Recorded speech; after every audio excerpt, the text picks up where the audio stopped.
आणि आता पाहणार आहोत टॉप 9 महत्त्वाच्या बातम्या। मालेगाव बॉम्बस्फोट प्रकरणी भाजप खासदार प्रज्ञासिंह ठाकूर यांना जबाब नोंदवण्यासाठी हजर राहण्याचे आदेश, अन्यथा कारवाईला सामोरं जाण्याची विशेष एनआयए न्यायालयाची माहिती।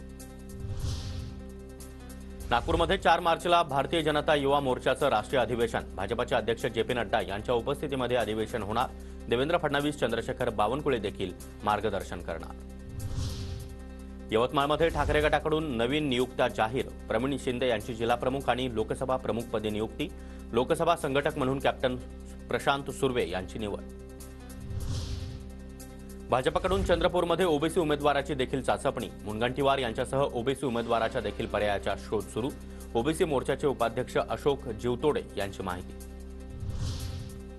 कोकणमध्ये लोकसभा निवडणुकीचं पडघम आता वाजायला सुरुवात झाली आहे। कोकण प्रादेशिक पक्षाचं निवडणूक आयोगाला चिन्ह मिळण्याची पत्र, 5 मार्चला केंद्रीय निवडणूक आयोग चिन्हासंदर्भात निर्णय देणार।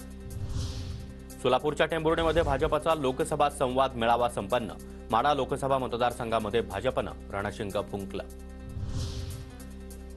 रिझर्व्ह बँक ऑफ इंडियाकडून स्टेट बँकेला 2 कोटींचा दंड, ठेवीदार शिक्षण जागरूकता निधी योजनेमध्ये नियमांचं उल्लंघन केल्याप्रकरणी दंडात्मक कारवाई। नागपूरमध्ये सरकारी कार्यालयांमध्ये महावितरणची 112 कोटी रुपयांची थकबाकी, सर्वसामान्यांप्रमाणे महावितरण सरकारी कार्यालयांवर कारवाई करणार का, सवाल उपस्थित। शेतकरी आंदोलनाचा नाशिक शहराला आजचा दुसरा दिवस, कालपासून आंदोलक शेतकरी जिल्हाधिकारी कार्यालयाबाहेर एकवटले। आंदोलनादरम्यान 75 वर्षीय वृद्ध आंदोलकाचा काल मृत्यू।